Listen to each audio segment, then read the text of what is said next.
talking to you. Just a little bit about me. As Greta said, I'm a strategic marketing advisor and fractional CMO for B2B SaaS companies. Most of my clients are $5 million or less. They've got product, they've got sales, but they're doing no or little marketing. So I focus on establishing a marketing and foundation that supports, of course, sales. And my areas of expertise include positioning and messaging, go-to-market strategies, and content-driven marketing. And I work with companies as CMO, strategic advisor, and coach. So the agenda today, and it is going to be a little bit interactive, is to help you understand what is positioning and why does it matter. As important, what positioning isn't, how to tell when your positioning is not working. I'm going to go through a 10-step do-it-yourself positioning framework and what to do with your positioning after it's developed, and then how to assess your positioning ROI. One of the things that I want to talk about in terms of strategic positioning is that it underpins a company's marketing and sales activities. If your positioning is off, then your ability to connect and engage with prospects and customers is going to be hindered. Your sales cycles are going to be longer, or you're going to be outflanked by the competition because they'll have a more clear and compelling story that they're telling to prospects. And in a fast-moving world, you know that in many cases, you've only got one shot to attract the attention of a prospect. And if they're confused, then they'll click away to a competitor in seconds. And that's the reality of the marketplace right now. And that's why I'm such an advocate for positioning, because it needs to be the key pillar in your marketing and sales. So at a high level, really, when you think about it, positioning is a high-level exercise that sets your business apart. And I cannot emphasize that differentiation in this competitive environment is super important. There's just too many companies that look like you, they walk like you, they talk like you, they have the same prices, they offer the same benefits. And it's easy to get lost in the crowd. And many companies have terrible positioning because they don't think it's important, or they're so focused on product that they ignore some of the fundamentals of the business. And if you don't stand out in some way, then you're going to get ignored and no one will pay attention to you. And basically amid a seat of choice, positioning clearly defines four things: what you do, who you serve, the value delivered, so why what you do matters to them, and how you're unique. And positioning matters because it helps people understand why you matter to them. And from a marketing and sales perspective, it's important to understand that prospects and customers don't care about your technology. They don't care about your company or their brand. What they care about is themselves. They are selfish, they are self-serving, and they want to know, all they really want to know from the get-go is how you're going to help them be more successful, how you're going to make their lives easier, how you are going to help them get a raise or a promotion. In time, they'll want to know how your technology works and the different features. But the reality is they have many options, right? And if you don't connect with them and you don't tell them why you matter to them and why they should care, then they'll again move on. It makes your brand the obvious choice. That is the value of positioning. When you look at any brand, Apple, for example, Apple has fantastic positioning as a brand that embraces beautiful design, and their computers, work amazingly well, and makes them the obvious choice versus a Lenovo or a Dell. It shapes how prospects and customers see your brand and customers. Perception in this landscape is reality. Even companies with great products will struggle if their positioning is off. Companies with good products but great positioning will thrive because prospects and customers will have a better understanding, or feel they have a better understanding and an affinity towards companies that have great positioning. And as important as a pillar of your go-to-market strategy that guides the conversations and content that you want to share. As salespeople, especially for B2B sales, that conversations are gold. And that if you can get people interested enough or curious enough to have a conversation with you to ask for a demo, then you've put them way down the sales funnel. And that's the value of positioning. That's why positioning matters. Is that, as I mentioned earlier, it shortens the sales cycle. It gets people uh, from interest to becoming they want more information, and positioning will help you do that. Marty Neumauer is a very well-known marketer, and he says companies need positioning because consumers have choices, and if you don't stand out, you lose. And that's the blunt reality of what we're dealing with right now. Is there's just too much competition out there, and if you have bad positioning, you're operating with one hand tied behind your back. And I'll just give you one example of a marketplace with competitive positioning. So this is the online accounting marketplace. You've got QuickBooks, which is obviously the 800-pound gorilla in the room.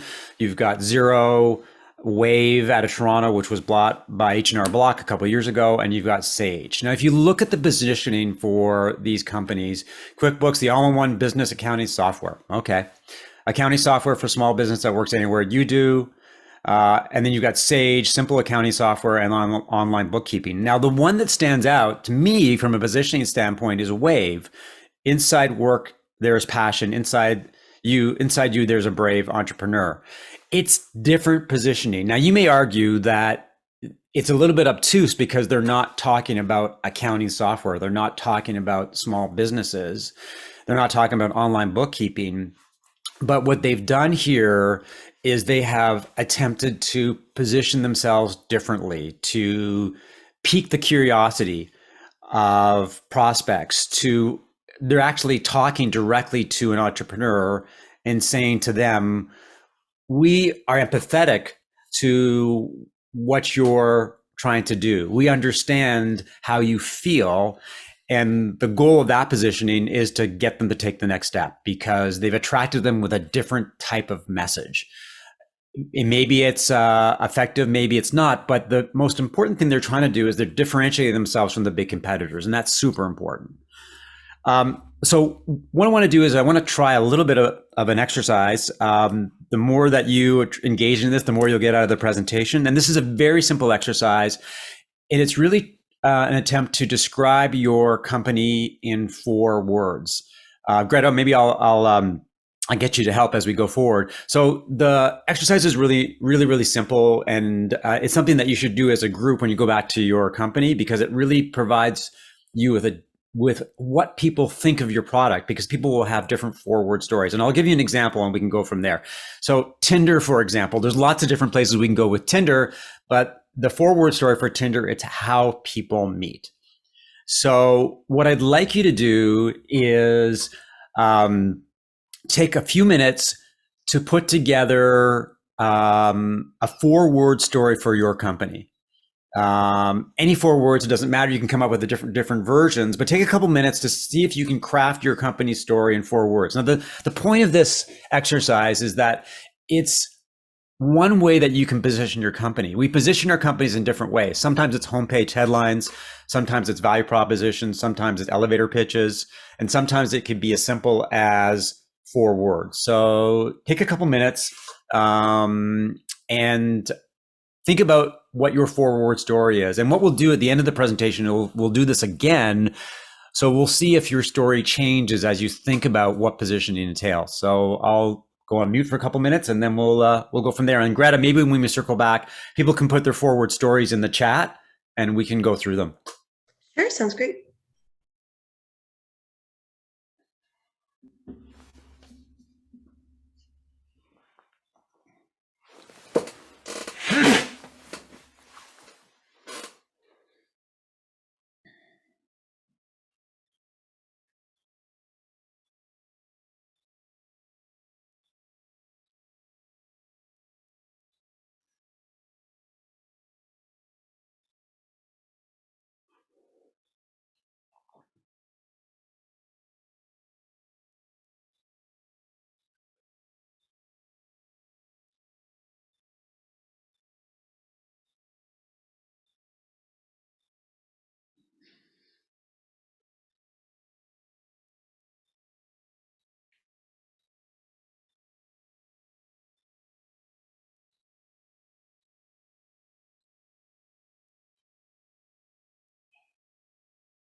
एवढा काय बाबा रागवायचं.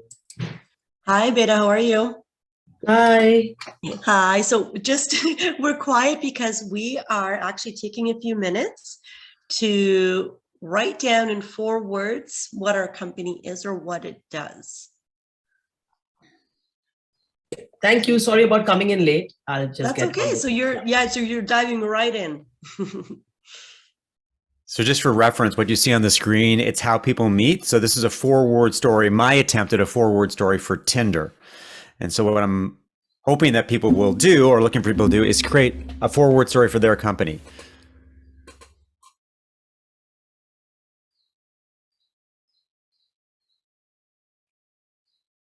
So mine could be better marketing for SaaS or something like that. So once you get going, it gets a lot easier. So maybe Greta, if people can, once they finish their 4-word stories, put it in the chat. Maybe we can talk about a few of them, highlight a few of them.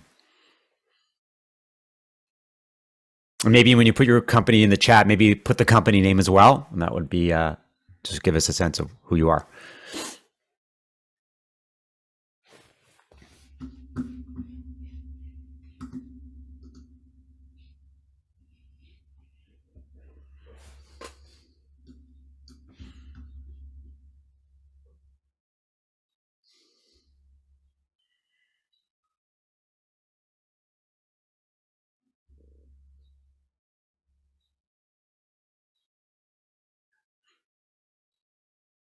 So I see, Greta, you put one in. We help entrepreneurs succeed. That's a great 4-word story. Really encapsulates what the Innovation Factory does. VA partners, startups, grow your revenue. It's a simple story, but it's pretty straightforward about what a company does and who it serves. Goodbyes last forever. So what does Awake do? I'll just talk instead of type. Yeah, great. Yeah, that's better. We have a patented product that turns cremated ashes into growing material for plants and flowers and wildlife. All right, that's good. I like it. It's kind of like, it reminds me of the Wave accounting homepage, where it piques your curiosity, and that's good. That's good positioning, and that can be good positioning because it's so hard to capture people's attention, and that if you can make them pause, that can be a victory when people are scrolling and multitasking. Anybody else? Well, that's what I like to hear. This was our old one, but the way that you framed it kind of made me rethink of it. Yeah, from lost to found. Huh. That's from lost to found. That's good. It's another one of what I call sort of a kind of a scroll stopper. Goodbyes that last forever. I like that one better. Okay, thanks. We're talking to people who are grieving, obviously. Yes. Yeah.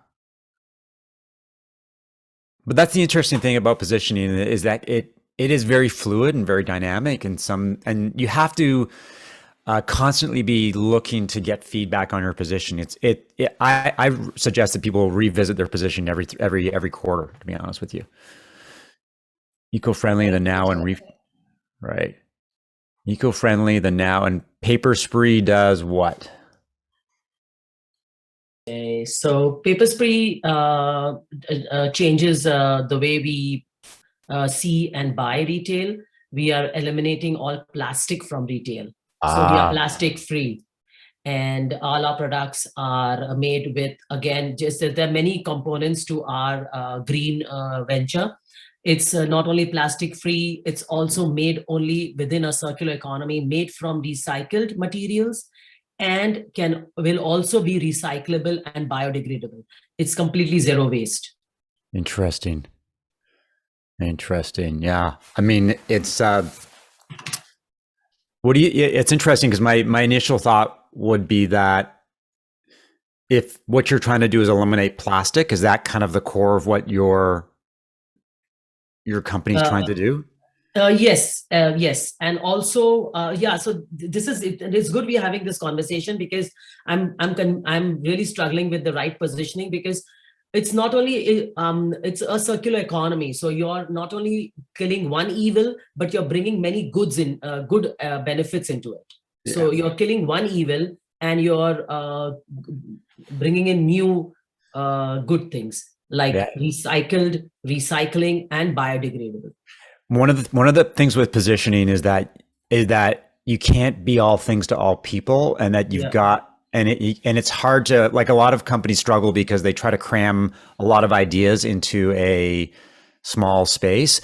And one thing you need to think about, this is just my initial impression, not knowing your company, is that you have to think about what people are, what's gonna evoke an emotion in people. So eco-friendly is kind of like, okay, it's nice, but a lot of people are, I would suggest a lot of people, and I don't know your market, but I'm suggesting a lot of people are very interested in not using plastic. People recognize that plastic is bad, plastic bags, if we can all use less plastic. So your positioning is may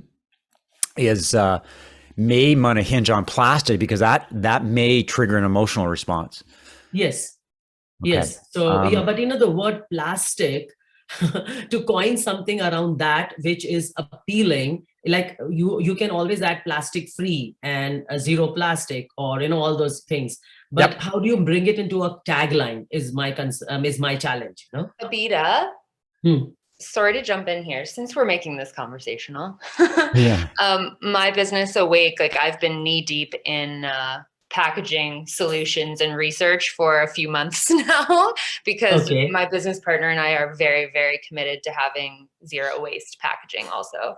And so as a potential customer, I think I'm well positioned to potentially be a customer in future for you. For me, I can tell you it's about making a purchase that matters, or it's about making a purchase that you feel good about, instead of having this guilt about your consumerism. Yeah, that's a great point about guilt, is that, a lot of positioning, a lot of marketing is about emotions, right? And if you can poke people's emotions or instigate people's emotions, that's great. Inga, you said you're not able to see any of the chat comments. Is that still the case for you? Hey, it's Mark. I think people are sharing them just to the panelists and to the host. Oh, okay. So that's why. So if everyone, when they just share their forward, share it to everyone, and then everyone can see it. Yeah. Okay. Yeah. Nothing's holding you back. What does Itch Free Living do? We're a specialized material for people who have skin problems, so that play sports, focus better at school, along with other things as well. So yeah, it's an interesting focused on specifically on young adults or children, but it can be applicable to anybody. That's mainly sports, kind of under material that's really comfortable for people with eczema or psoriasis. Right. So they don't have to focus on being irritated. They can. Yeah. It strikes me as a little bit generic, because it could be anything. Nothing's holding you back, right? All right. Anybody else, or do you want to move forward? I think we've helping your AI journey. Maria, what does your company do? Hi. Yes. So our company, we are a consultancy company on AI projects. So we help companies it depends on the maturity of the stage of the company or our client in terms of AI. So we help them if they are just starting with AI, or if they are getting ready with AI, or if they are already doing some AI, we help them get better at it. So that's why we're mentioning journey, because it depends on where, in terms of maturity of the company, where they are in. So we're helping your AI journey.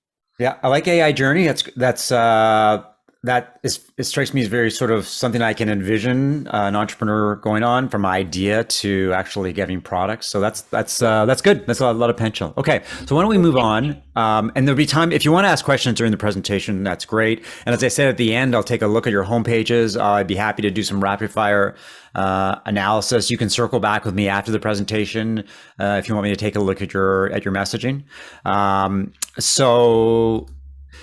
So let's talk a little bit about the dangers of generic positioning. So we've talked about the importance of having good positioning, but I want to show you an example of generic positioning and why it can hold back companies, particularly those in competitive marketplaces. So there's this company called 23. They do lots of different things, including webinars.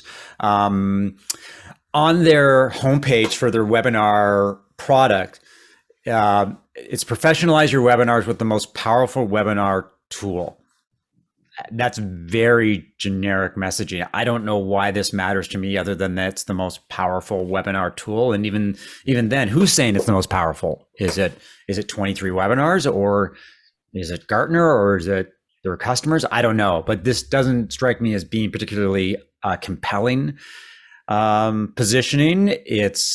Anybody could say this. Any company could claim this that doesn't webinars. So why don't we try to improve 23 webinars positioning? And it took me, I spent about 10, 15 minutes sort of digging around their website. And what I found was all these cool features. Like, you think about what a webinar platform could do. This is very impressive to me. Advanced analytics, registration pages, video playback, panels. I mean, it's amazing. This is a very full-featured platform. If I had known this from the get-go, I would have dug a little bit deeper. The initial messaging is not gonna get me curious. And then you look at the benefits inside. And this is me doing a little bit of digging. And it says it's built for marketing, not web conferencing. Okay, so if I'm a marketer looking at a web platform, this is good. Like, this is something that's different. And then more important, it says that you get all the tools for lead generation and optimization. So what's important to me as a marketer, is not having the best webinar platform ever. It's lead generation, and it's driving my marketing. So they've got positioning, they've got the ideas, but it's buried in their website. So what I did quickly is basically reimagine their positioning. The webinar platform for marketers who want results, not just an audience. Everything you need to organize, promote, and analyze and analysis to turn webinars into leads and customers. Now you compare that to that, right? So that's the old, and this is the new. And I would argue, of course I'm biased because I developed it, but I would argue this is a lot more effective. This they're talking to the audience, which is marketers. And what do marketers want? They want results. I don't care how many people are on the webinar. Well, I do, but what I want to generate a reaction. I want them to do something. I want them to book a demo or call me or ask me a question. And so that's just one example of how you can make your positioning and your messaging a lot more effective by simply avoiding being generic.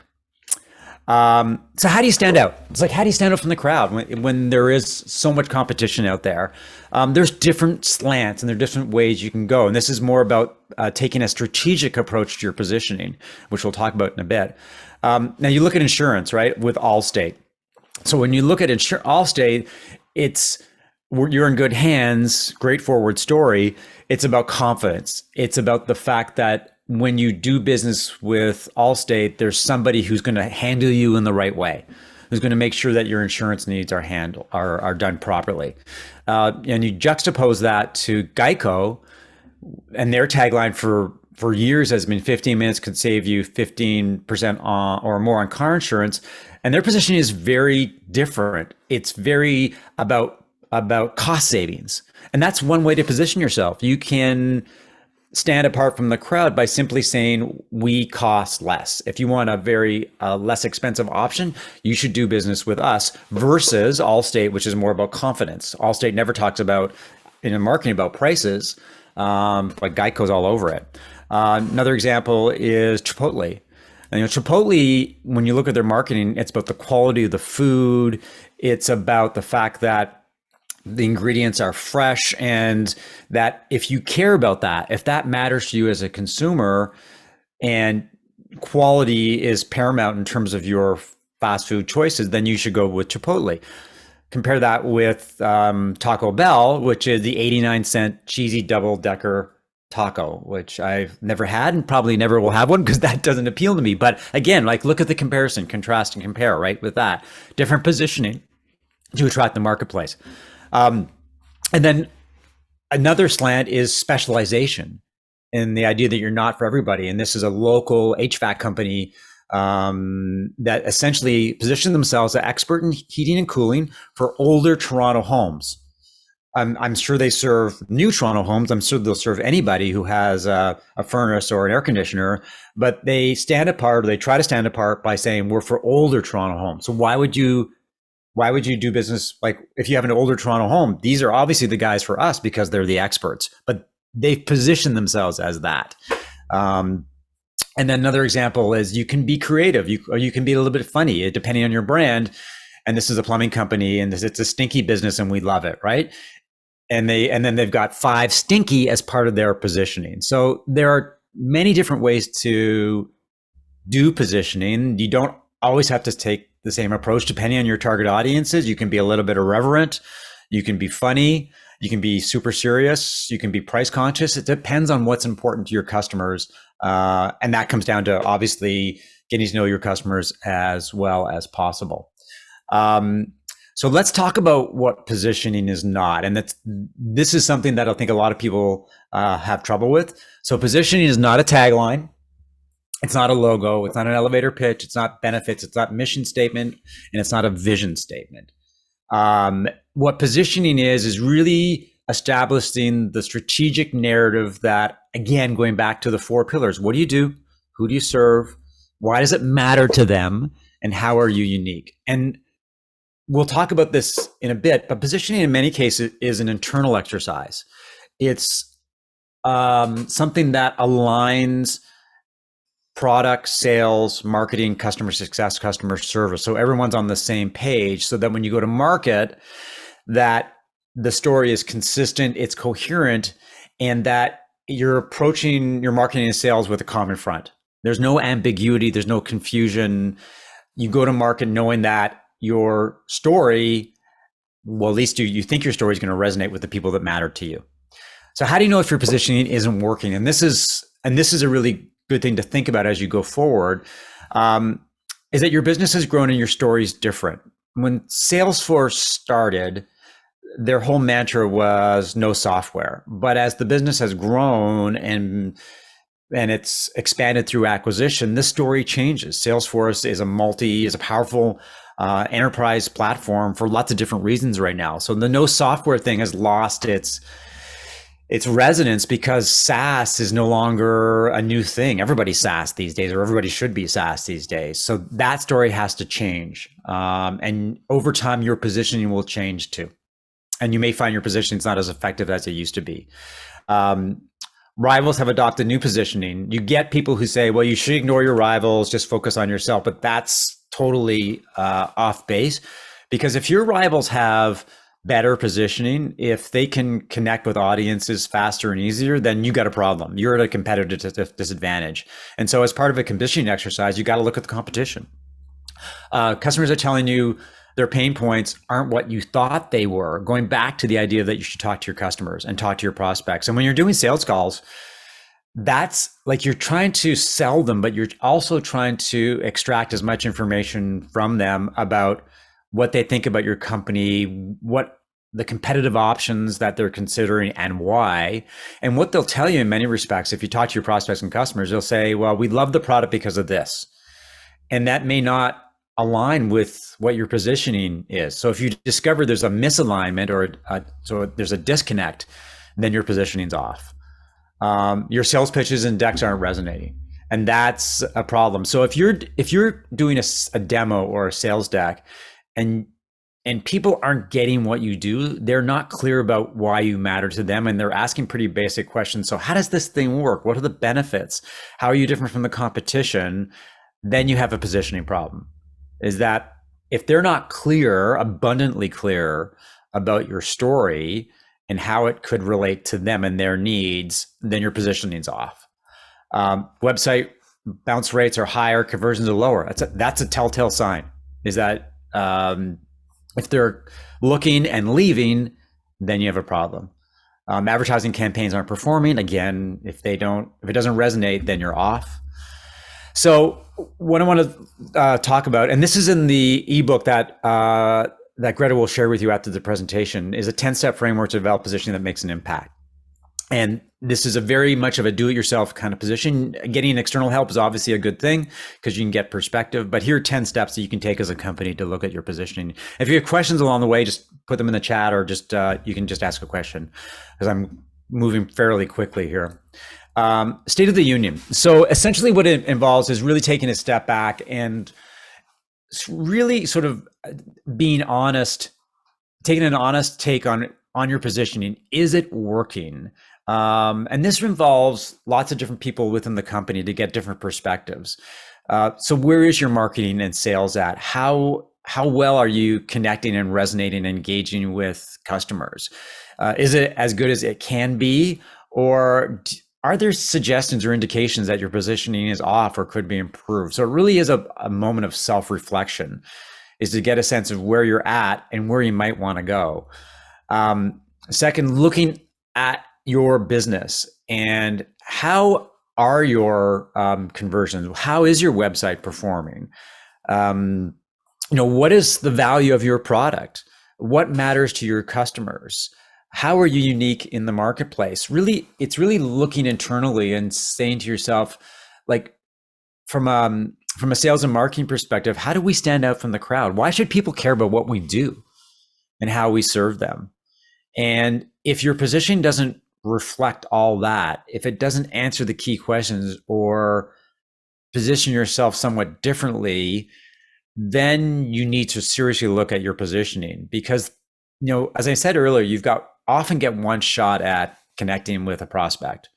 And if you don't do that, if you don't get them into the top of the funnel, like if you don't get them to pause and take a second look or another look at what you're doing, then you've lost a prospect, you've lost a customer. Focus on your customers. Like I say this to clients all the time, that the better you know your customers, the better you're going to do with your marketing and your sales and your customer service. And it's very confusing to me and very troubling why many B2B SaaS companies don't talk to their customers. And I'm not talking about doing high-level buyer personas. I'm actually talking about conversations on a regular basis with customers to understand what their needs are, what their interests are, what their challenges, and that's important, how they do their jobs. Like, what does a day-to-day life look like? What are the different tools that you're using? What are the things that they're struggling with? What would make their lives easier? And then trying to figure out how your product fits into the scheme of things and the value that your product can deliver to make their lives more successful. So I would suggest that if you're not talking to your customers on a regular basis, then it's going to impact your positioning and its ability to resonate. And I would highly suggest that. And the one thing I would say about customers is they like talking to you. Is that your customers want to feel valued. They want to feel like they're being heard. They want to offer their suggestions and have someone listen to how the product could be better. And whenever I do positioning exercises with clients, I always ask at least talk to 3 to 5 customers. And some of them are very reluctant. And they're always surprised when I come back and say, well, your customers told me this, this, and this. And you shouldn't be surprised by what your customers say, because you should know what your customers are thinking if you talk to them on a regular basis. Who else is out there? So as I said earlier, the competitive landscape matters to you, and you should be well aware of what your competitors are saying, their marketing, their positioning. What are the things that they highlight about their product? And I would do a regular competitive scan of customers, because when you're doing positioning, what you're trying to do is you're trying to be strategic about it, which means you have to stand out from the crowd in some way. Even if it's in a small way, you can't position yourself the same way that a competitor does it. Then you're not being strategic. So as part of your marketing and sales activities, you have to look at what the competition is doing. And you could pick a list of 5 to 10 competitors and visit their websites once a month to see if it's changed, see what kind of marketing they're doing. Are they creating ebooks? Are they doing, are they ramping up their blog? Are they doing videos? You want to get a full sense of their marketing, and is their positioning changed? Is the way that they're talking about their product different than what it was before? And see the big picture. And by that, I mean, where is the industry growing? Like, what are the key trends that are impacting your industry? So, from like a high level perspective, you talk about, the move away from plastic. How fast is that happening? Why does it matter to consumers?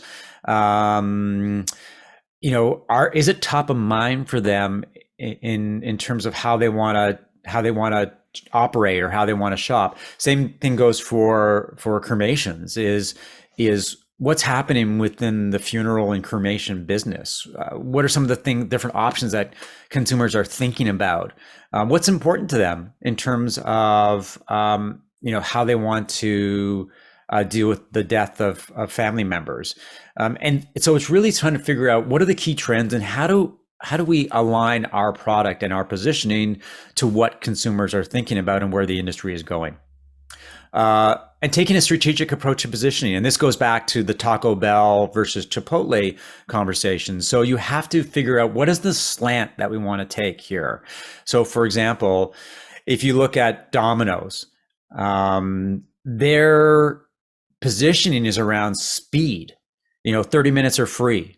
It's not about the quality of the product, although I guess the product is a good product, but it's a matter of, how do we resonate? What's important to our customers? And for their customers, the ones that matter to them, speed is important to get the pizza from order to delivery in 30 minutes or less. For Nike, for example, their positioning is about excellence and that any athlete can strive to excellence. Now, whether we can't be all the Olympians, but Nike is just do it as their tagline. And the idea is that there's an athlete in all of us. Walmart, their positioning is low prices, and they've hammered away from that for 50 years, and they never back away from that. So you have to think about the fact that what is the strategic angle you're going to take? What is the one thing you can rally about? And it can be quality of product or low prices or speed or something aspirational, but you have to pick a lane, especially if you're a smaller company. You have to pick a lane because you can't be all things to all people. You have to figure out some way that you're going to connect, and you got to run with it.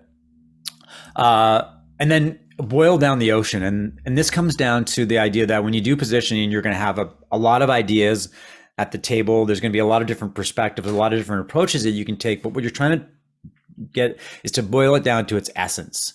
So that could be a value proposition that really focuses on what do you do, who do you serve, what are the benefits, and how are you unique? And if you can get that in 4 words or 10 words or a 50-word elevator pitch, then that's a very succinct, concise message that you can go to market with.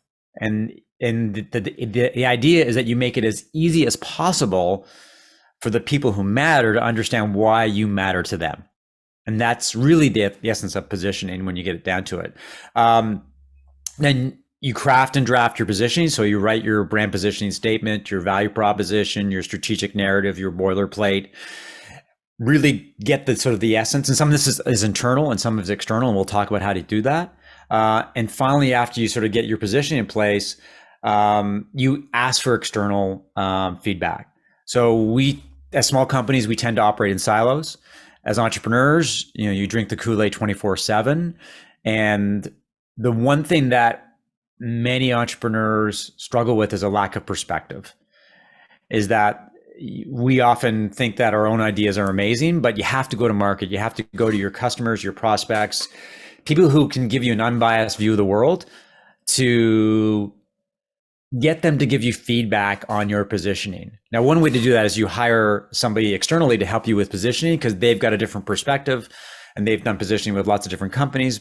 But even better is that you go to the market and you ask your customers, so what do you think of this new positioning? Like, you've got experience with our product and our branding. Does this resonate with you? Does it work better than what we've got right now? And again, it's the importance of talking to customers. And then the final step is pollination. and you take positioning and you put it on your website and your sales decks and your social media and videos and all the other sales and marketing activities that you've got, so that your story, your news story, your strategic positioning is everywhere. And so everyone is speaking from the same page, and there's no confusion about what you do and who you serve. So what do you get at the end of the process? Like, we've gone through this whole positioning exercise, and you'll get the following outcomes: a positioning statement, which identifies sort of the four pillars that I talked about. A value proposition really is the essence of what you do. So it's almost like your elevator pitch. Ideal customer profiles. I think it's really important when you're going through this exercise is to talk to lots of customers and to align the customer that matters to you the most, the person that you want to connect with your positioning. And if there's an alignment between the two, then that's a great way to underpin your sales and marketing.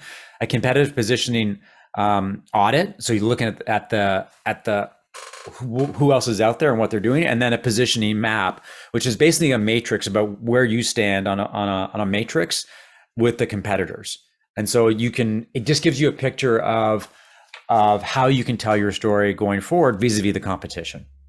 And the one thing that I want to stress is that positioning, the outputs compared to the inputs are like a duck on the water. So the duck looks calm above the water, but there's a lot of action happening below the surface. So there's the competitive audit, there's customer interviews, there's conversation with internal stakeholders, the management team, customer success, customer service. So there's a lot of things that go on in a positioning exercise, ideally. And what you get at the end of the day, it may not appear on the surface as being like, is that all you get? But that's all that positioning has been extracted from a lot of inputs, from a lot of information. So that's one thing to think about when you're going through the positioning exercise, is you do a lot of work and you're just getting something that's very succinct, very concise, and very powerful.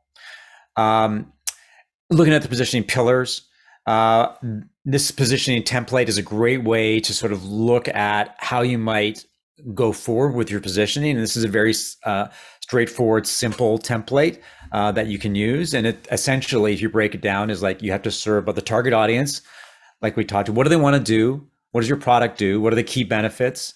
What pains are you resolving, and how are you different? So an example here is for content marketers, which is the audience looking to reach a bigger audience, which is their goal. Our AI-powered distribution platform automatically generates updates, which is what the product does, for blog posts and video for all the major social media networks. And what does it do? It eliminates manual and time-consuming work. So that's the value that you deliver. And then how are you different? Unlike competitors, we give you complete control, which is your differentiation, over when and where your content is distributed. This is very basic positioning, but it gives you an idea of that's positioning doesn't have to be overly complicated. It doesn't have to be overly creative. It just has to really focus in on the things that matter, that the key pillars that are going to help set your company apart. Good positioning obviously comes from talking to customers. So you're super sharp on what your company product does and who it serves and why it matters. And this is just a way of thinking about the fact that positioning doesn't have to be overly complicated, but you do have to have good positioning, and you do have to pay attention to it, because frankly, a lot of companies don't do it at all. And they do marketing and sales without having this as the foundation for how they move forward. And a value proposition, you're breaking it down as a clear statement on why a customer would buy from you. Essentially, it's a very simple exercise. If you look at Unbounce, which does A/B testing without tech headaches. So essentially launching landing pages and doing A/B testing really easily. That's a very simple value proposition. Skillshare is learning a new skill every day. Again, right? Not overly complicated, but you get the idea of what they do. Disney, as we create happiness by providing the best in entertainment for people of all ages everywhere. Very simple, very clear. And then Winners, a department store that offers fashion-conscious consumers the latest brand names for up to 60% off. Their positioning is obviously have to do with price, right? And the fact that they are focused on people who are very aware of how much money they're going to spend. So now what? So you've got position, what do you do with it? I mean, that's the, you've made the investment in time and energy. You turn positioning into messaging. So positioning is the elements that we talked about, the value proposition, the brand positioning statement, the elevator pitch, and you then extract it so that you can power your marketing and sales. So you put together a messaging document. So you use it to develop your boilerplate, which is otherwise known as your elevator pitch, or you can see that as your about page. And then you put together a 10, 25, 50, and 100 word descriptions. And it's a really interesting exercise because at 10, you got to be super concise. At 25, you can tell a little bit more about your story. At 50, you can talk about your audience a little bit more and your product and what it delivers. And then 100 is a full-blown description. And that's probably your about section on your website. Develop a strategic sales narrative. So when you're thinking about going to market with your sales deck and your sales pitches and your demos, you've got these angles that you can focus on and you can emphasize, that makes you different from the competition, that highlights the value that your product delivers and the problems that your product solves. You can develop taglines and your mission and vision statements. So it really allows you to go forward with confidence, having these documents as a core part of your marketing and sales. You can weave it into your website copy that turns visitors into customers. One of the things we looked at earlier was with 23, is that you can take positioning and make your website a lot more powerful, a lot more effective in terms of driving demo requests and conversions, which is at the end of the day what we want. I mean, that the website has to do a job, and positioning will help you do that job better and faster. And just giving you an example of a positioning in terms of how you can use it to make your website better. So this is Ring DNA. Grow revenue faster, transform your sales team into a high-performing revenue engine. I have no idea what this company does. It's very, very generic. It looks like it was done fairly quickly. So I reimagined what Ring DNA would do, and it's accelerate the sales cycle with insights that engage the right prospects. AI-driven data that delivers complete visibility in every step of the sales journey, right? So obviously what they're doing is that they are giving salespeople insights so they can connect faster with customers. So you look at that, I don't know basically how this company is differentiated from the competition. I don't know why their technology, what it does and why it matters to me. And then you look at that and you go, okay, if I'm a salesperson, what I'm interested in, what matters to me is faster sales. And what matters to me is basically knowing more about my prospects so that I can get them down the funnel faster. And so if I were Ring DNA, I think this would be a lot more effective than that. So the perils of generic messaging is that you get lost in the crowd. There's no way, it doesn't allow you to stand out. And if you don't stand out, then essentially prospects are going to move on pretty quickly. Another example is a company called Chili Piper. This is, again, it's a sales tool. And this is old messaging, complete meeting automation for revenue teams. They call themselves the #1 meeting lifecycle automation platform. A problem with that is I don't know who calls them #1. And even if they're #1, a meeting lifecycle automation platform sounds like something that they made up. They decided to position themselves by making this up. Like they're trying to obviously create a category, but it's not working. And it helps revenue teams connect with buyers faster across all stages of the customer lifecycle. Okay, that's a little bit better. But they revamp their messaging, make meetings happen. If you're a salesperson, what matters to you is not that. You don't care about meeting automation for revenue teams. What you care about, what resonates with you is that, right? And so and then they say advanced scheduling software. Well, that's good because that's what I want as a salesperson is scheduling software that helps B2B revenue teams double their conversion rates and increase consumer satisfaction and reach new levels of productivity. That's a lot better than that because that talks to the customer and what their needs. This talks to Chili Piper. This is Chili Piper saying, hey, we're really cool. We're trying to carve out a new category. And we want you to basically buy into the story we're telling.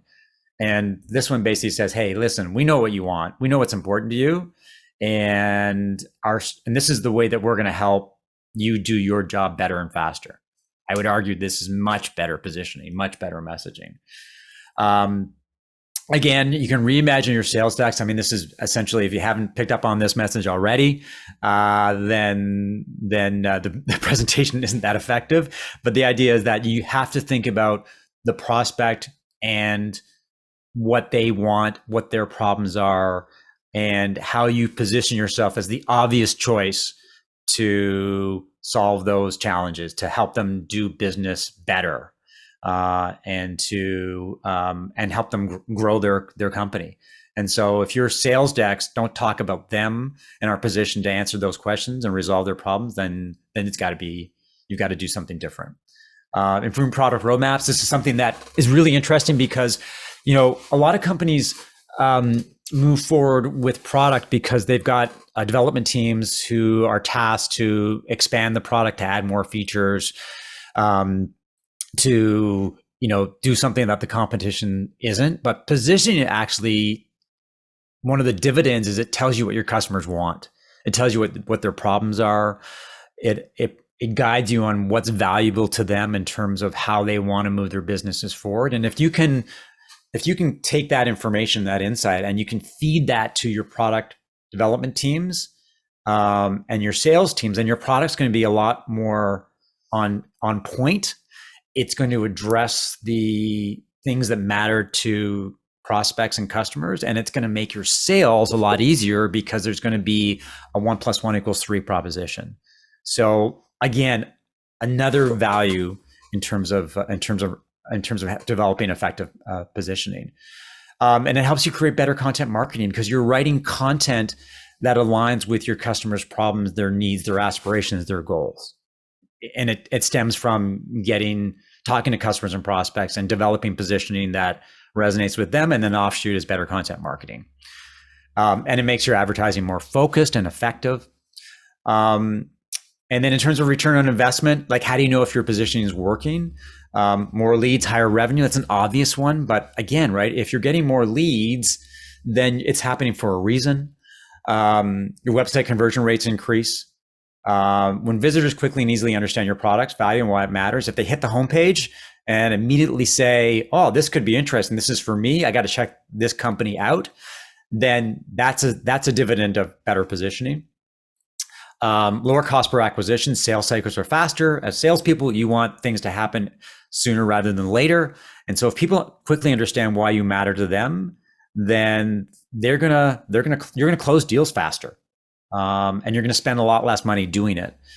And you attract better qualified customers and fewer tire kickers. Because one of the things a lot of B2B companies struggle with is that when they do marketing, they attract a lot of attention, especially if their marketing is different or it's creative or it's effective. But it doesn't matter if you're not getting the right prospects.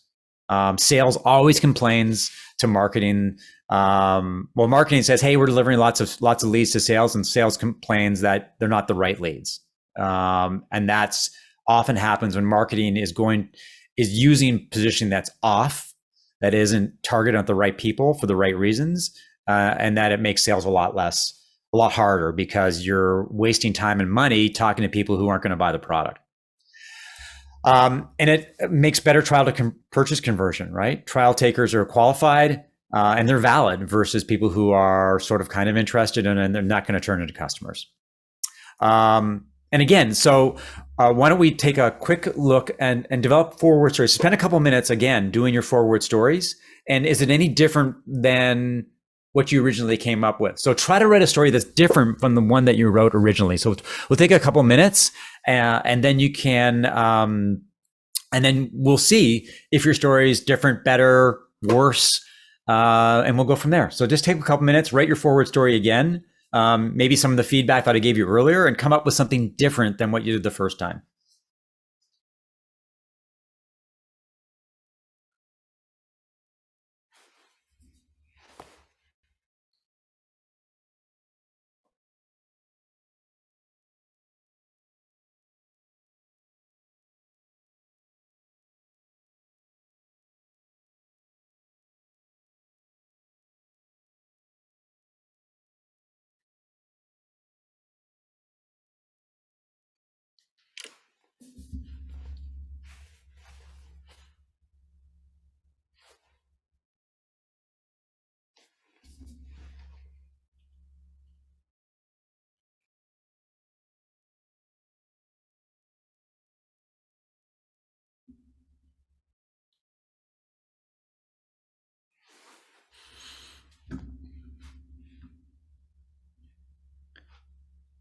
So Mark has. So we'll wait a couple minutes. I mean, we'll do this collectively. And as you said, share your forward stories with everybody, so that everybody can see them.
We'll give it just another minute, but Tom, you just joined. We're not sure what's going on, but our company, patient engagement via lab interpretations. Okay.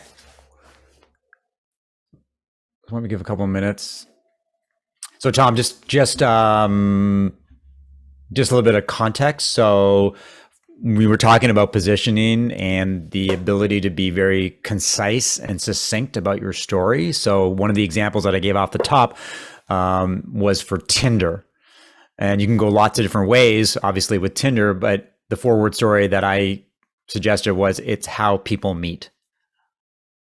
So the idea is that you use that as a way to make people curious or intrigued about what you do, and the obvious, and then basically get them to pursue a conversation with you. So patient engagement via lab interpretations. Not sure what that is, what patient engagement is, and what lab interpretations are. So your story might be a little simpler. Like if you really simplify it to somebody who has no idea what your company does, if you're at a dinner party or a cocktail party, what would you say to somebody?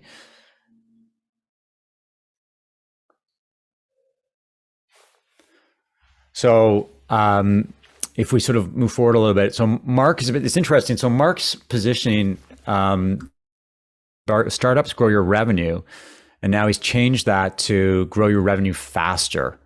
If I was a prospect, growing revenue faster is probably going to resonate with me more than grow your revenue. Everybody wants to grow their revenue, but like people want to grow their revenue, but I would say most people want to grow their revenue faster. So that's a much more effective story I would argue that's going to resonate with the people that matter. About a sand plastic, handmade, small batch quality. I still don't know what you do. I think you need to be a lot more succinct. I was going to do a forward story. I guess it's plastic free, no plastic, escape the plastic, escape plastic, retail plastic bags. Like it's got to be something that people can sort of understand right away and get, right? Anybody else? Any suggestions? Anybody else want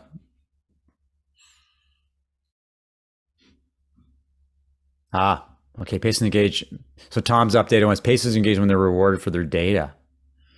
Huh.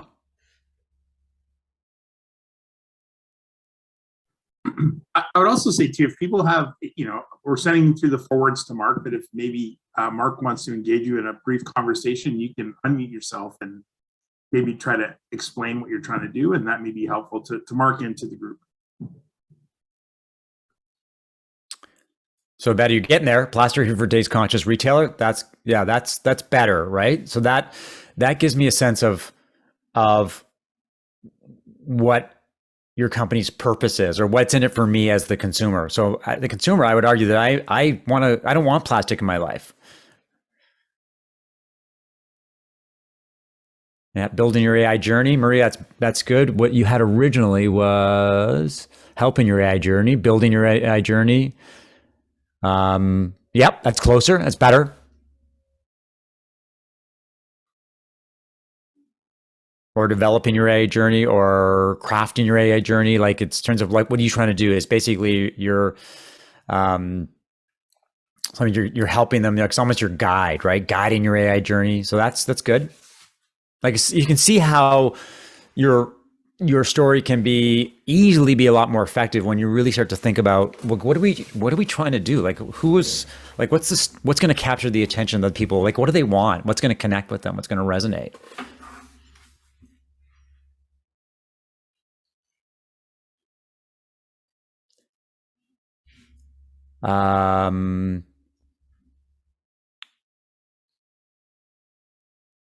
We are B2B wholesale selling notebook, stationery, gift paper. Okay.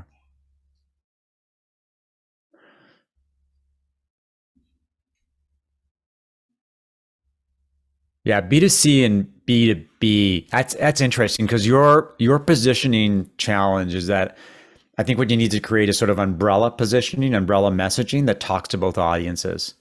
And then you can do sort of flanker stories. You'll have a overarching positioning, and then you'll have sub positioning that talks to your B2B side and talks to B2C. Skin problems don't have to limit you. Andrew, that's better. Yeah. That talks about that. Basically, if I'm the target audience, I'm going to think about that. Sort of speaks to me. If I've got skin problems, then I'm going to be intrigued by that. So that's better. Turning entrepreneurs into storytellers. Love that. That's great. That's great, Inga. Very good. Like, you're talking. So your target audience, you're talking specifically to your target audiences, and basically you're telling them in 4 words what you do for them. So that's awesome.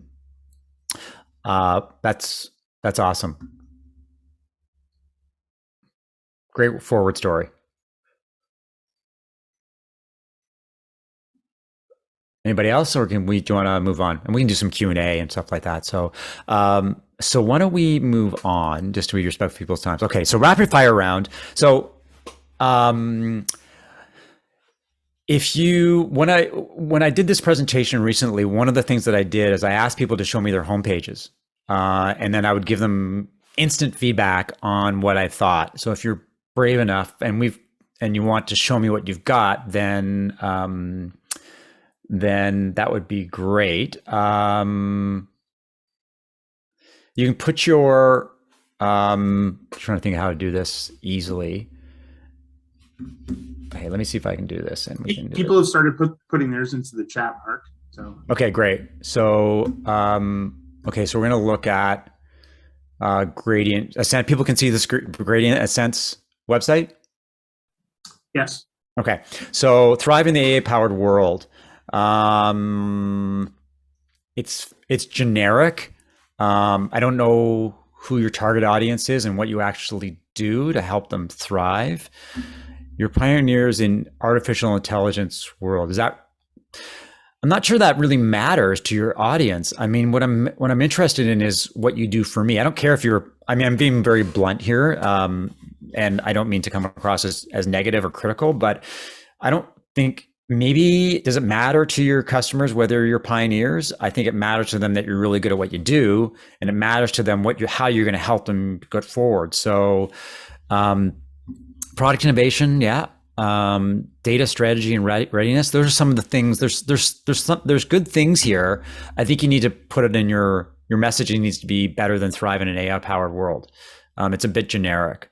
So you've got the strategy and you got the build and launch. Those are 2 things that I think would be really interesting for clients, is the idea that you can help them strategically figure out how they approach AI, and then you can help them build and launch a product. That may be the thing you want to focus on.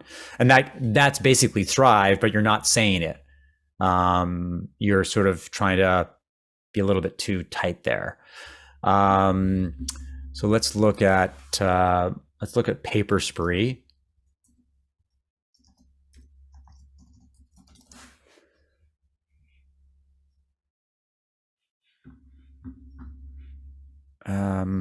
Handcrafted notebooks and journals. Huh. Eco-friendly gift wrap, plastic free. Okay. Well, from a UX point of view, your flashing pictures are really distracting. It sort of takes away from your message. And there's lots of position here that I don't know, are you sustainable? Are you eco-friendly? Are you plastic free?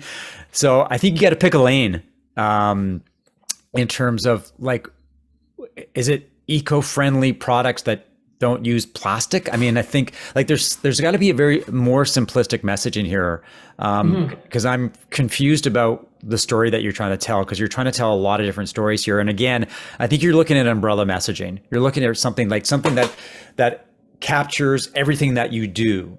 The fact that it's eco-friendly, that it's plastic free. Yep. So that's, if you scroll down, thank you so much. Yeah.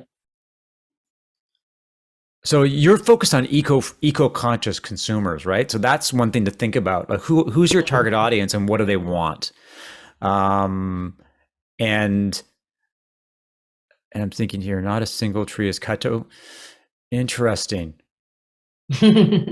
Right?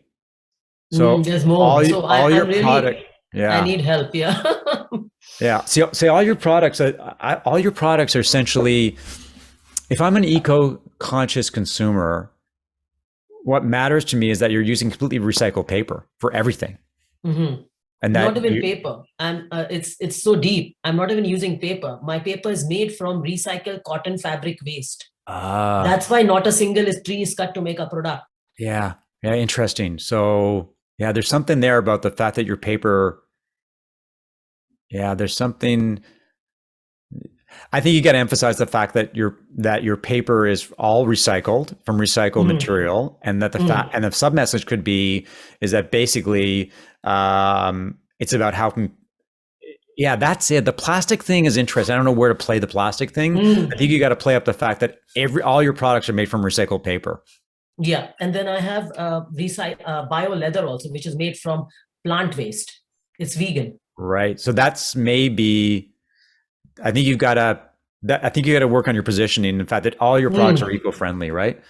Yep. If you look in the chat, put plastic in the past. That's really interesting. That may be a good advertising campaign, right? When you're trying to get people to buy things that are like paper gift wrapped and things like that. That's a really good advertising thing. You should steal that and use it as a Google Ads.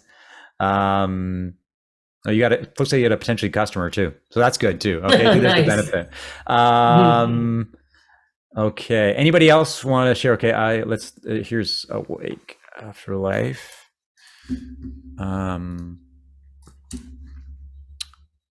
Whoops. That's not it. Awake Afterlife.com. From lost to found. That's your old tagline. Canadians looking for meaning, purpose, and passing. For families are departing ourselves. And a little bit obtuse to be asked. I don't know what passing means. I guess I know what it means, but for our families are departing ourselves. That's really, it doesn't tell me what you do. Let's navigate comes next with emotionally, soulful, and environmentally sustainable options. So here's your messages right here, right? So basically, you take, when somebody's cremated, it's an environmental hub for created ashes. And so what I want to do is, so 73% of Canadians choose cremation. And how do you make the creation experience better for people? like, how do you make it feel like it's a positive? It's something that it's a positive experience. It's something that not only celebrates, recognizes somebody's life, but actually delivers kind of like a legacy, helps them to help, a legacy, whether it's helping the environment or planting something or doing something that, because death is obviously very painful. And what you're doing is you're trying to make it more of a, I don't want to use a more positive experience, but you're trying to make it a better experience. So it's not always about loss, but it's also about hope in the future. So that's my take on that. One of the biggest, sorry, do you mind? Yeah. No, go ahead. Yeah, for sure. One of the biggest things we struggle with is that a lot of people make the assumption that our product is for like someone who's recently passed away, but cremation has been the most popular interment option for Canadians since like the 80s. So many people, I'm sure many people on this call have either people's or pets' ashes in their family's possession somewhere in their home that have just sat there for years and years and years and years, decades sometimes. Right.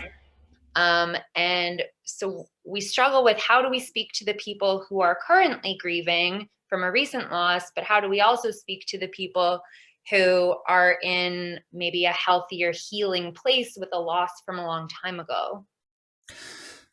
I think your positioning and messaging can talk to both at the same time. So it's the idea that when someone's cremated, this is an option for them, like a something they should consider. Because there's some, I mean, you can't assume that people. So I think if you try to talk to two audiences at the same time, I think you can do that. I mean, obviously, people who are your target, I would argue, because I don't know your business, but I would argue your probably your primary audience is people who's had somebody who's died recently, and so they're thinking about their options. It's top of mind for them, so they're looking to do something. They're motivated because their grief is very front and center in front of them. People who have, they've cremated somebody and it's on their mantelpiece or whatever. It's just part of their life. They're not probably thinking about it. They may if they see your messaging, but it's not top of mind to them. And so it's just about who is the primary customer that you need to focus on. Okay. That makes sense? Yeah. Okay. It's hard sometimes, but I think you can't be all things to all people. And it's hard to focus on multiple audiences. Sometimes, as we talked about in the presentation, you need to focus on your ideal customer profile. And it could be that one customer that really matters to you, the one that if you got limited sales and marketing resources, you need to focus on that person as opposed to multiple people, because those are the people that will move the needle for your company. Okay, thanks. Okay. We've got, okay, let's see here. We've got Easy Labs. Lab results made easy. The first platform for personal patient engagement and education is real. So who's the target audience here? Tom? It's B2B2C. So our business model relies on labs and telemedicine companies, but the users at the end of the day will be the patients. So the labs sell to the patients. The labs uses it with a patient, the labs gets promoted, the patient gets free interpretations. So is the people who visit your website, are they patients or are they labs? Who do you want to visit the website? And the website is really a business card for what we're doing. So patients can use the website, but realistically, our model is B2B. So labs can see how patients would use their reports provided by us. It's a bit of a complicated story, but it's quite valuable once it's out there. Mm-hmm. Yeah, I think the website talks to patients. If I'm a lab, I'm not sure this is for me, right? Right. The labs would go to partnerships, for example. That would be more appropriate for them. Right. So I mean, my first blush would be that this messaging here, make lab results insightful and actual for pay. There's something there because that's who you're talking about, right? So the idea is, what do your labs want? Like what the people that you're selling to, and this is always a problem with B2B to B2C, is that it's not the end user that's your customer. It's the labs that are your customers. And so you need to sort of help them understand why you matter to them. And then their job is going to be to sell your product to their customers, right? That's right.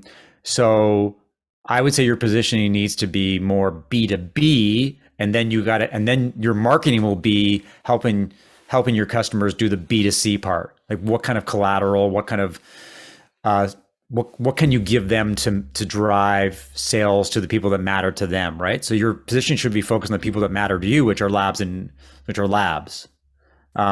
This enter your age, select your gender, that seems to be it seems to strike me as a landing page around a particular campaign, but I'm not even sure, like you can tell me, I'm not even sure why that matters to your customers. If This will actually generate a report for you. But then getting a health report. But once I get the report, what am I supposed to do with it? Do I go to my lab and say, you should get this? Like what do you want people to do? Why does it matter to your customer, to the consumer, the end user?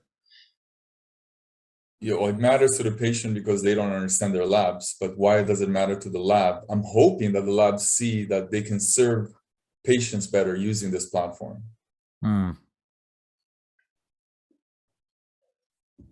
It's assuming that if I put my information in here, what am I going to do with it? Right? You're going to get a detailed interpretation of what your existing lab results mean. That look cryptic and ununderstandable to you. We'll explain it all. And so as a result, I'm going to go back to my lab and say, hey, you can do a better job. That's a great point. So as a result, that same interpretation, that same document you receive promotes the lab or promotes the provider. It explains the additional services they have, what more you could do with them, why you should get tested again. If it's a telemedicine company, how easy it is to reconnect. Right. Yeah. You're assuming that that end user is going to actually be your advocate. And I'm not sure that that's the case. I don't know whether that's not what they're thinking, but that's just initial thought. Somebody said, is it that the lab pays for staff time to speak with every client? That was the question somebody asked. Does the lab pay for staff time? No, labs are selling a ton of services that patients are completely unaware of. And, and they're spending $3 to $7 on Google ads, where the patient would want to learn about these products in their report. If my cholesterol is high, that's where I want to know about additional cholesterol testing. That explains, hey, your cholesterol is high, this is what it means, and by the way, these are the additional products and services we have to dig deeper into this question. Right. So if somebody uses your platform, if a lab uses your platform, basically it's a great way for them to drive additional revenue by showcasing the other services that they offer. We believe it's by far the best way, best conversion, most appropriate marketing platform. Right. So why should a lab care about your product? It's basically a way of surfacing the value of their services and helps them drive more revenue. Yeah, maybe we should actually change right now the messaging is B2C, and we're hoping that the C will drive the B, but maybe we'll just go straight B2B with the messaging. I think you go B2B. I don't think the C is going to be your advocate. I don't think it's going to be a trickle up kind of thing. It's not like you think about it. A classic B2B to C sales tool is Slack. So if people start using Slack within the organization, and then more people start using it, and it becomes like the effective communication tool, then eventually they're going to ask their boss, hey, can we get Slack? I don't think you're like, again, right? I'm speaking from a place of ignorance, but I don't think your customer, your end users are going to do that. I think your marketing needs to be entirely focused on labs and what's in it for them. Why should they care about buying your service? Because they can drive more revenue by selling more services, right? So that's my take on what you're doing there. Great feedback, Mark. Really appreciate that. Okay. So we've got, and I hope people are getting value out of this. I mean, I'm trying to be like, I'm giving you some quick perspective, but it just if you talk to different types of people who don't know your product, then they'll tell you things that seem obvious to them or seem like basic questions that you don't normally think about. Got one for pockethealth.com. Take control of your medical imaging and records. Mark, Okay. that's not. Yeah, that's somebody offering me something comparable for us to. Oh, okay, great. Okay. Thank you for that. Take control of your medicals. This is aimed at consumers again.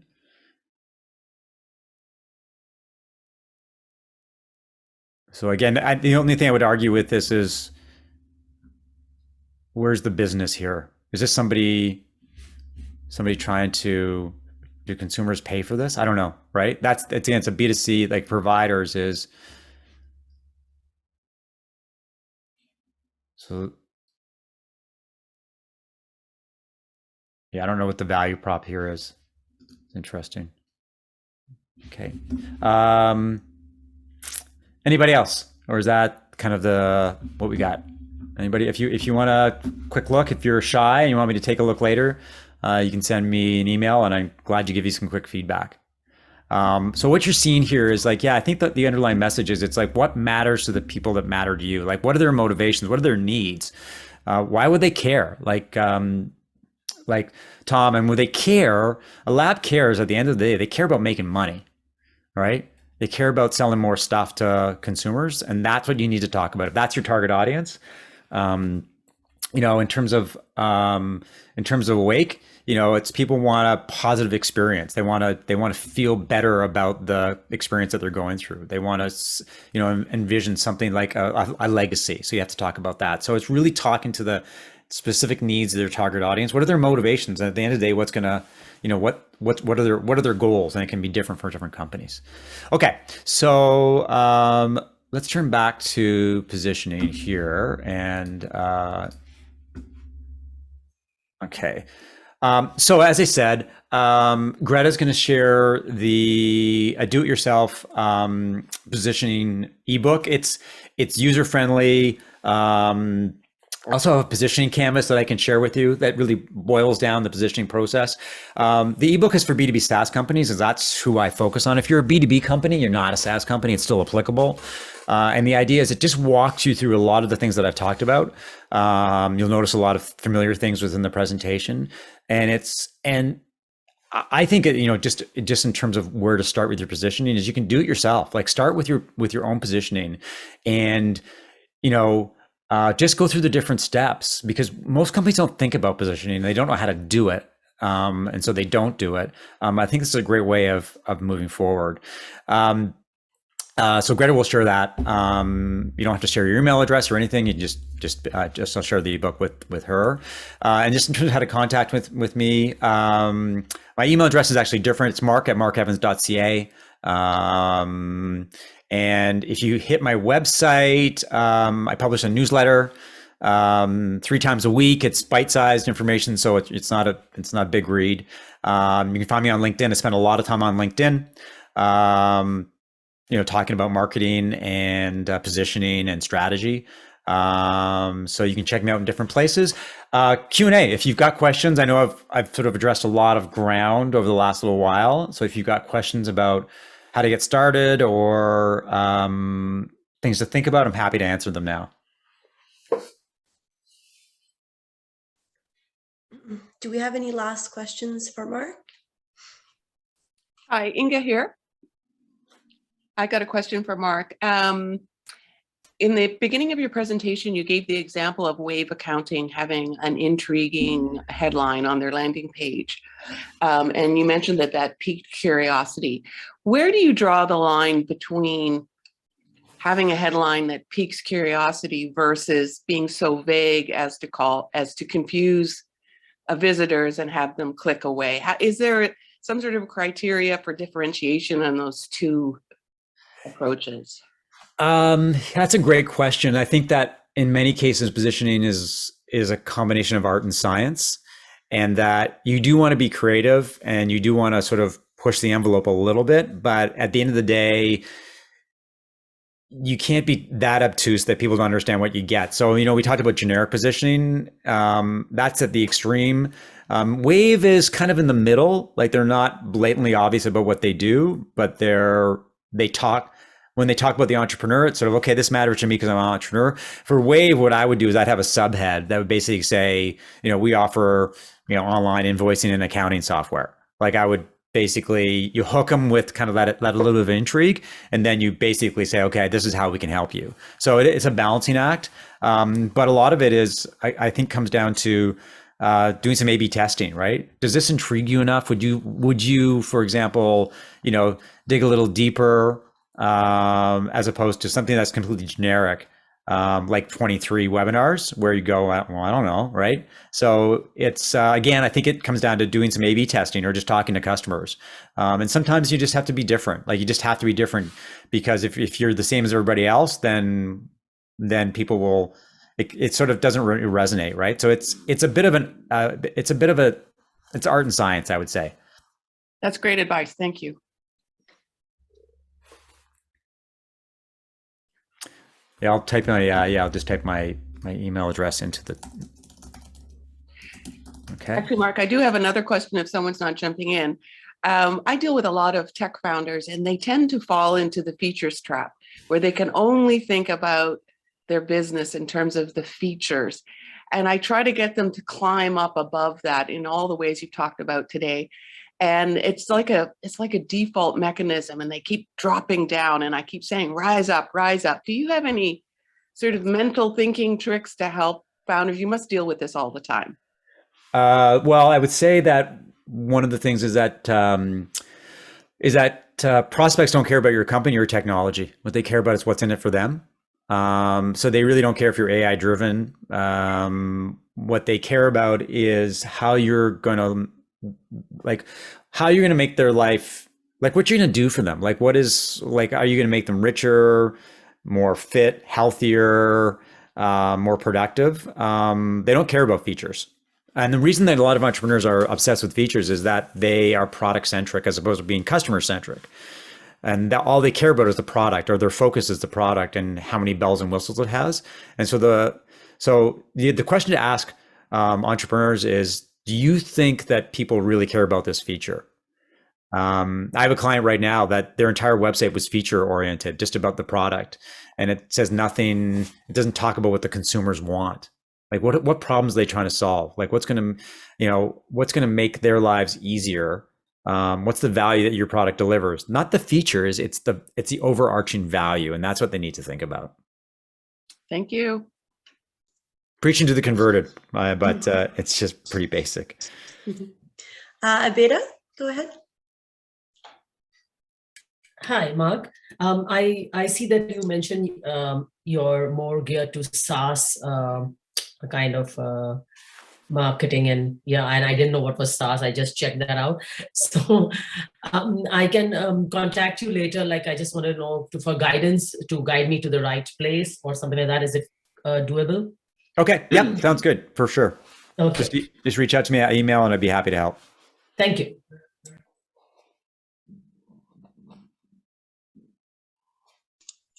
Perfect. Anyone else? No? Okay. Well, Mark, thank you so much. That was a great session. My head is actually spinning right now. So this was great. I will send out the presentation as well as the recording and Mark's additional materials in the next few days. And I'll add in Mark's email so that if anyone wants to get in touch with him, they can easily do that. So thank you everyone for joining. Once again, wonderful session. Thank you, Mark. And My pleasure. I hope everyone has a wonderful rest of the day. Okay. See you later. Thanks for coming. Bye, everybody.